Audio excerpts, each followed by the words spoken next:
75वें स्वतंत्रता दिवस के मौके पर पीएम मोदी अपने भाषण को लेकर घिर चुके हैं।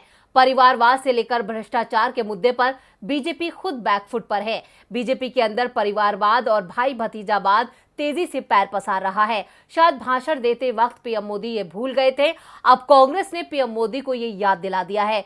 तो कैसे भाषण देकर फंस गए पीएम मोदी, देखते हैं ये खबर।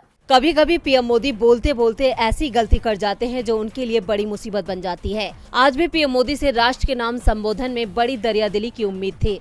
शायद आज पीएम मोदी अपने संबोधन में महंगाई और बेरोजगारी का कुछ जिक्र करेंगे, लेकिन पीएम तो आज भी सिर्फ पूरे भाषण में गांधी परिवार, कांग्रेस और विपक्ष को घेरने की तैयारी करके आए थे।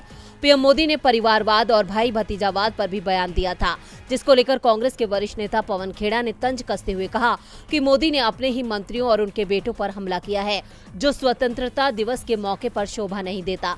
पवन खेड़ा ने कहा कि प्रधानमंत्री से लोग आज 8 साल का रिपोर्ट कार्ड दिए जाने की उम्मीद कर रहे थे, लेकिन उनके संबोधन से केवल निराशा ही हाथ लगी।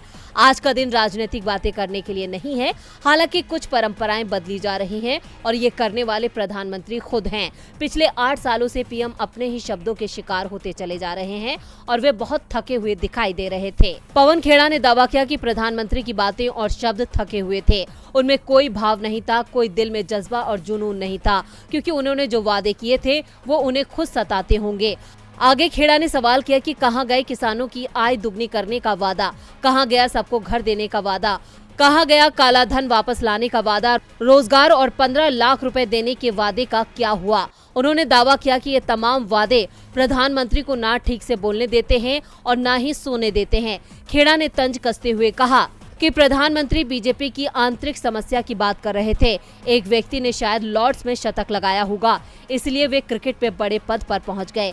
एक व्यक्ति का बेटा बहुत बड़े थिंक टैंक में है। अब पीएम का हमला क्या अपने ही मंत्रियों पर और अपने ही मंत्रियों के बेटों पर है, ये वे खुद ही बताएंगे। पवन खेड़ा यही नहीं रुके, उन्होंने आगे कहा कि इससे पहले लाल किले की प्राचीर से ऐतिहासिक भाषण दिए गए हैं, वहाँ से निकले एक एक शब्द ने देश की तकदीर लिखी।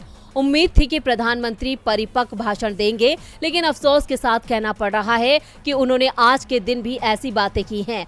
उन्होंने कहा कि आप महात्मा गांधी, पटेल, नेहरू और मौलाना आजाद का कद तो नहीं घटा पाए। सबको पता है कि किसने आजादी के लिए संघर्ष किया, कौन जेल गया और किसने माफी मांगी और अंग्रेजों से पेंशन ली। कांग्रेस नेता की इन बातों में सच्चाई है और इससे बीजेपी इनकार नहीं कर सकती।